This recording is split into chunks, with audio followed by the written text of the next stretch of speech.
नमस्कार सर्वांना, मी अनिता कांबडी गावरान चव संस्कृतीमध्ये आपले सर्वांचे मनापासून स्वागत करते। चला तर आज आपण कच्च्या कोवळ्या फणसाची भाजी गावाकडच्या पद्धतीने कशी बनवतात ते दाखवते। आज बाबांनी मस्त झाडावरचं कोवळं फणस आणलं होतं, मग भाजी तर झालीच पाहिजे।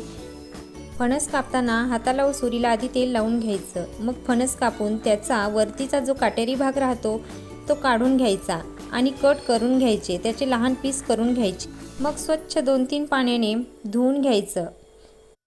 धुवून घेतलं की कुकरच्या भांड्यात हळद, मीठ आणि थोडंसं तेल टाकून कुकरला एक शिट्टी काढून घ्यायची।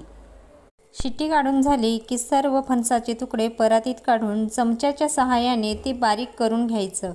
मग लगेच त्यात हळद, मीठ, मसाला, थोडं लाल तिखट टाकून ते मिक्स करून घ्यायचं। मग लगेच फोडणीला घालायला जिरा, बारीक चिरलेला कांदा घालून त्यात लसूण मिरचीचा ठेचा घालून तेलात परतून घ्यायचं। एक 2-3 मिनिट परतून झालं की लगेच फणसाची भाजी घालून चांगलं मिक्स करून घ्यायचं। झाकण ठेवून एक 5 ते 7 मिनिटं वाफवून घ्यायचं।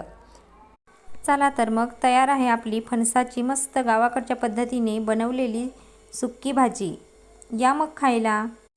अशीच गावाकडच्या पद्धतीने तुम्हाला फणसाची रस्साभाजी बघायची असेल तर माझ्या चॅनलला सबस्क्राईब करा, लाईक करा आणि व्हिडिओ शेअर करायला विसरू नका। धन्यवाद।